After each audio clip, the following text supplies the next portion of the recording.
What's up, everyone? David here, along with Alex Dedman, who just got out of the Dungeons & Dragons Honor Among Thieves panel at Hall H here at Comic-Con. Alex, we know that the trailer was dropped online. You can check that out on IGN.com right now. But there are a couple of clips that were only shown behind closed doors. Can you tell us a little about what you saw? Absolutely. So they showed two clips, and the first one was very comedic.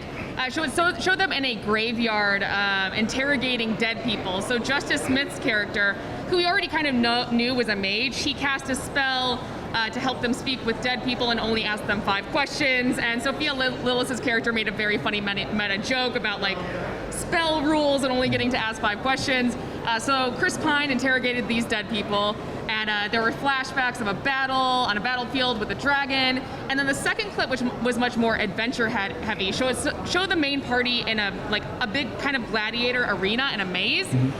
And it showed them with other adventurers, and Hugh Grant was presiding over all of it, and we got to see like displacer beasts, a mimic, a gelatinous cube, and we got to see like a fun cameo from what seems to be like the 1980s cartoon D&D party. Like there's one that looked just like them.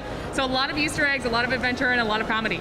Well, so I hear a lot of comedy, so the tone isn't necessarily all serious then. It's not, they're going for more of a lighthearted feel than it sounds like. Absolutely, and Hugh Grant, I think he said that what attracted him to the script initially was that it was very Monty Python, and that very much seems to be the tone that they're striking. I think they want something kind of slapstick, and something very lighthearted, and something that captures the tone of like a goofy D&D campaign. That's what I got from it. Well, it sounds like the writers are fans of this. Are any of the characters, any of the cast members fans of Dungeons & Dragons? Yeah. So Michelle Rodriguez said something about, playing when she was a kid in Jersey City, even though she hasn't played in like 20 years. She grew up with it.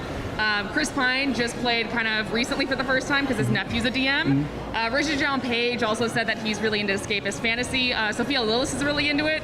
And unsurprisingly, Hugh Grant really isn't a big D&D guy, but hey, the rest is... Not surprised, that's fine, that's okay. Yeah, it's a pretty good showing otherwise, And I'm curious, how did the dragon look? Did you see the dragon in the clip? So very briefly, and you kind of see him just kind of like moving across the battlefield and like spitting up on the crowd, on the battlefield, but it doesn't look like fire, it looks like he's breathing acid, which is like not unheard of for D&D. So it makes me really think that they're gonna play with the monsters and dragons a lot, and they did say that they're like pulling from the monster manual, and there'll be dozens of beasts and dozens of creatures, so as someone who loves D&D and reads the monster manual in her spare time, I'm super excited to see all that. Well, it sounds like they're on track, but sad thing is we're gonna have to wait a little while before we can see it. It's dropping on March 3rd, 2023, where you can check that out. But of course, at IGN here, we have you covered for everything Comic-Con and Dungeons & Dragons Honor Among Thieves. Keep it locked right here.